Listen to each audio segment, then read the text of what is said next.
Audio Jungle.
Saraswati के चरणों में अपना प्रणाम देना चाहती हूँ और सभी माननीय कवि जो यहाँ बैठे हैं उनको अपना नमस्ते देना चाहती हूँ।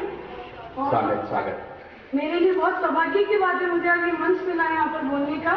मैंने इससे पहले अपने स्कूल लेवल पर, कॉलेज पे, अपने सेंटर पे बोला और ये फर्स्ट टाइम है ऐसे सामाजिक मंच पर मुझे आने का अवसर दिया है। बहुत सुंदर, बहुत सुंदर। सभी को अपना नमस्ते देना चाहूंगी और आप सभी महानुभावों को आपने अपना कीमती समय निकाल कर यहाँ पधारे, इसलिए आप सभी को धन्यवाद बोलना चाहूंगी। और मैं 2 साल से आइडिया लिखना स्टार्ट किया है, लेकिन इस तरह से मुझे मंच देने के लिए सबसे पहले मैं अपने ताऊ जी को धन्यवाद देना चाहूंगी। उन्होंने मुझे ये मंच दिया है, क्योंकि मेरा मानना है विदाउट अपॉर्चुनिटीज कला तो कुछ भी नहीं जब तक कि उसे कोई अवसर न दिया। उन्होंने सोचा कि मैं भी इस काबिल हूँ कि यहाँ पर आके अब कुछ बोल सकूँ। मैंने बहुत कुछ बोला है, लेकिन फर्स्ट टाइम ऐसा है कि मेरे मम्मी पापा मुझे एज ए स्टेज पर सुन रहे हैं। क्योंकि कभी उन्होंने नहीं सुना है ऐसे, तो मेरे लिए बहुत बड़ा दिन है कि मेरे मम्मी पापा मेरे सामने बैठे हुए हैं। तो इसलिए अपने मम्मी पापा के लिए कुछ बोलूंगी और ये जो मैं बोलना चाहती हूँ ये उन 4 पर्सन को डेडिकेट करूंगी, मॉम डैड एंड माय बड़े पापा, बड़ी mummy. This one's for you.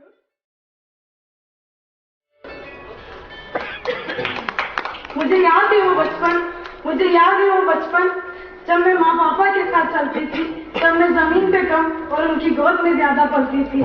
मुझे याद है वो बचपन जब मैं मम्मी पापा के साथ चलती थी, तब मैं जमीन पे कम और उनकी गोद में ज्यादा पलती थी।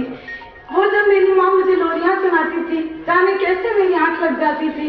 वो जब पापा मुझे गोल गोल घुमाते थे, वो जब पापा मुझे गोल गोल घुमाते थे, डर में भी हंसी से चेहरे खिल जाते थे, डर में भी हंसी से चेहरे खिल जाते थे। वो जब मैं माँ की गोदी में सोती थी, वो जब मैं माँ की गोदी में सोती थी और पापा के साथ जाने को मैं रोती थी, और पापा के साथ जाने को मैं रोती थी। वो जब मेरी माँ मेरे बाल बनाती थी और उसी समय परियों की कहानियाँ सुनाती थी, और उसी समय परियों की कहानियाँ सुनाती थी।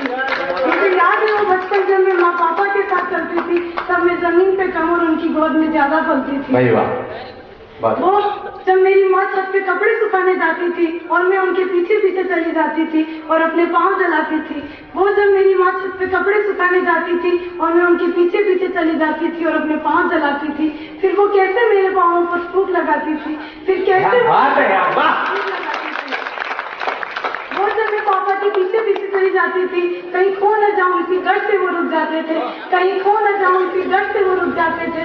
फिर भी मैं मानूं नहीं और घूमने की राह ठानूं, फिर भी मैं मानूं नहीं और घूमने की राह ठानूं। फिर कैसे वो मुझे गाड़ी के आगे बिठाकर चक्कर लगाते थे, फिर कैसे वो मुझे गाड़ी के आगे बिठाकर चक्कर लगाते थे।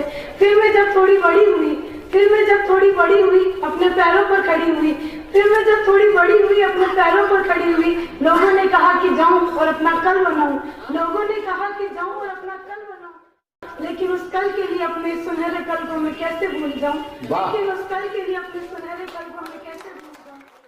माँ बाबा बस यही मैं जानती हूँ, आपके सिवा और किससे मैं भगवान मानती हूँ। माँ बाबा बस यही मैं जानती हूँ, आपके सिवा और किससे मैं भगवान मानती हूँ। बस अब मुझे आपसे यही है कहना, बस आपसे मुझे यही है कहना, अपना साया मेरे सर पर हमेशा रखना, अपना साया मेरे सर पर हमेशा रखना, अपना साया मेरे सर पर हमेशा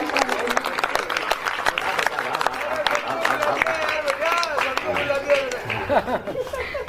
मैं रोना नहीं चाहती हूँ कि मुझे लगता है रोना एक ऐसी निशानी है कि बता रहे हैं कि हम कमजोर हैं, लेकिन नहीं, बहुत अच्छे, वाह। से कोई बोलता था रो रहा था।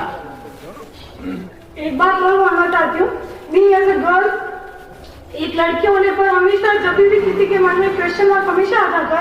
लेकिन आज जितनी भी गर्ल्स लेडीज यहाँ पर बैठी हुई है, जितने जेंट्स यहाँ पर आए हैं, क्योंकि लड़की की पहचान शादी से पहले उसके पिता और शादी के बाद उसके पति के साथ बन जाती है। लेकिन मेरा ये मानना है कि अपनी खुद की गाड़ी लीजिए और उसे बनाना चाहिए, क्योंकि मैं वहाँ पे जितनी भी आदमी यहाँ पे बैठी हुई, सब किसी न किसी पहचान के लिए, चाहे वो वर्किंग वूमेन हो, चाहे वो हाउस वाइफ हो, सबको अपनी पहचान चाहिए और उस आइडेंटिटी के लिए हम सभी संघर्ष करते हैं हर दिन।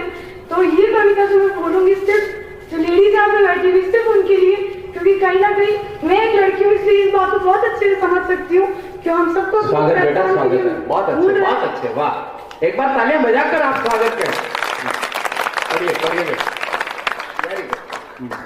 नारी का मैं स्वरूप हूँ, शक्ति का मैं एहसास हूँ, नारी का मैं स्वरूप हूँ, शक्ति का मैं एहसास हूँ, अनुपम है छवि मेरी, अनुपम है छवि मेरी, मैं दुनिया की एक मिसाल हूँ, मैं दुनिया की एक मिसाल हूँ।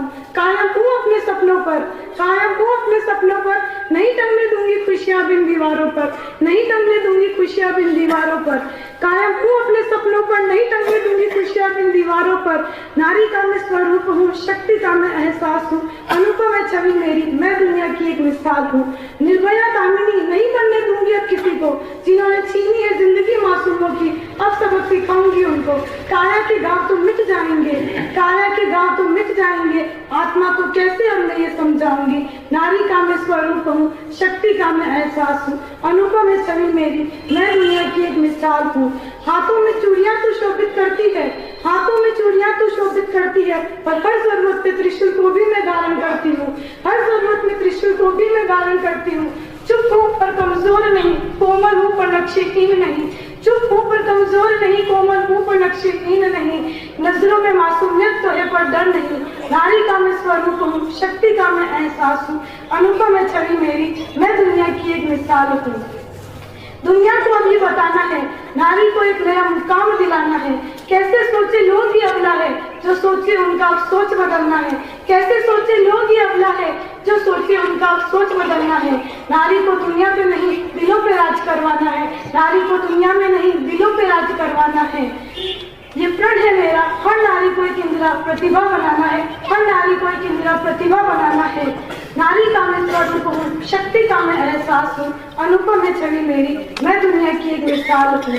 तुम क्या जानो नारी की महिमा क्या है, भगवान महावीर और कृष्ण ने भी ये माना है। माँ तेरे कदमों में तो जन्नत का साया है, माँ तेरे कदमों में तो जन्नत का साया है। कई अनुपम रिश्तों में ढल जाए वो दिव्य अलौकिक शक्ति है।